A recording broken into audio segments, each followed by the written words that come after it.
ඔයාගේ Facebook එකේ setup කරනකොට මෙන්න මේ වගේ ගැටලුවක් ආවොත් ඔයාගේ හදා ගන්න විදිය තමයි අද මම කියලා දෙන්න හදන්නේ. එහෙනම් අවසන් වෙනකම් බලන්න කලින් මේ වීඩියෝ එක ෂෙයා කරගෙන යන්න.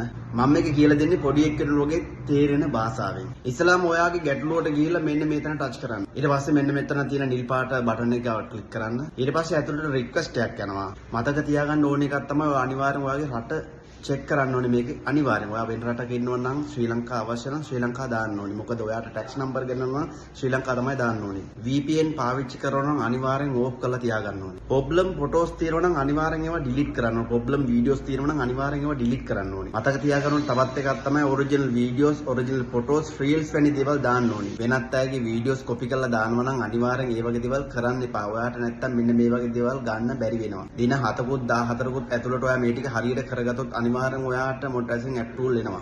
අනිවාර්යෙන් මතක තියාගන්න ඕන දෙයක් තමයි පසුගිය මාස දෙක තුල 60000කට වැඩිය බල්ලා තියෙන්න ඕනේ. ඊටත් වැඩිය අමතර දෙයක් තමයි followers 10000කට වඩා ඉන්න ඕනේ. මෙන්න මේ කියපු දේවල් ටික හරියට කරලා තිබුණොත් ඔයාගේ මොනිටයිසේෂන් ඇප් ටූල් එක අනිවාර්යෙන් ඔයාට ගන්න පුළුවන්. මතක තියාගන්න කවුරුත් කියලා දුන්නේ නැති අපි විතරක් කියලා දෙන්නේ මේ වගේ දේවල් අනිත් අයටත් බලන්න ෂෙයා කරගෙන යන්න, ලයික් එකක් දීගෙන යන්න, ෆලෝ කරගෙන යන්න අමතක කරන්න එපා.